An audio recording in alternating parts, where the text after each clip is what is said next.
कुंडे वाले दिन मेले में हम अपनी गैंग के साथ इतना कर्रा वाला आतंक मचाएंगे। रेहान भाई की इज्जत पे हाथ डाल के इस बुक को पढ़ के हम हॉन्टेड हाउस में पहुंचेंगे और फिर हमारे आलिम भाई इस भूत को गले लगकर अपने पूरे दुख सुनाएंगे। ये तो मैंने कभी भी सपनों तक में नहीं सोचा था।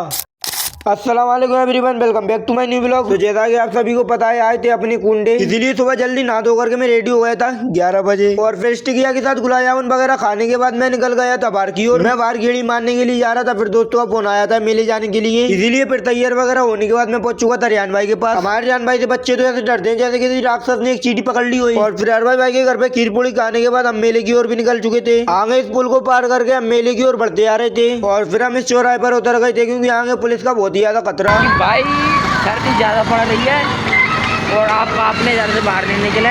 गाड़ी का तो पता नहीं है कहाँ है, लेकिन हम चलते चलते गाड़ी की पार्किंग में जरूर पहुंच चुके थे और फिर गाड़ी की जगह हम ही पार्क हो गए थे क्योंकि हमारे रेहान भाई का जहाँ पेशाब छूट गया था।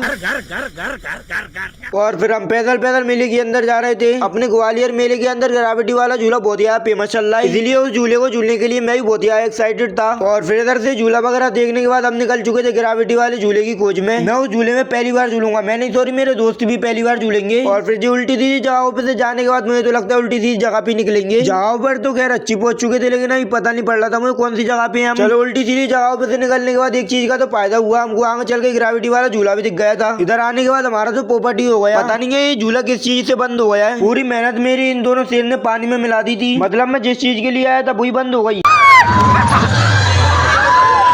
और फिर मैं आगे चलकर देखता हूँ कि हमारे पेहन भाई की तो बदमाशी वाली टीम भी खड़ी थी। भिड़ मत जाइए लाला, वरना चाय जब पेल दिया जाएगा। और फिर टिकट वगैरह कटाकर हम चले आते नाव वाले झूले में। और फिर जो झूला ऊपर से नीचे आ रहा था तो ऐसा लग रहा था मतलब इस झूले से अपन नीचे गिर पड़े। झूला बहुत तेज चल रहा था इसीलिए मैं ब्लॉग नहीं बना पाया था। और फिर खत्म होने के बाद हम चले आते हैं बाहर की ओर और फिर आगे जाने के बाद हमको मिल जाती है कॉमेडियंस की पूरी टीम। और हम देखते हैं कि हमारे जान भाई बना रहे हैं यहाँ पर लॉन्ग ब्लॉग। हम सारे के सारे भाई इस टिक्की वाले को घेर लेते हैं इसकी टिक्की पीने के लिए। इस कट्टी मिलियों को आकर के हमारे आलिम भाई ने दिखाई ताकत, बीच सड़क पर गुलटैया खा के यहाँ लाला उड़ा दिया जाएगा कट्टी मिली के साथ। इंस्टाग्राम पे शायरबाजों की कम कमी थी तो तुमने मेले में जॉन एलिया की किताब भी ले ली थी।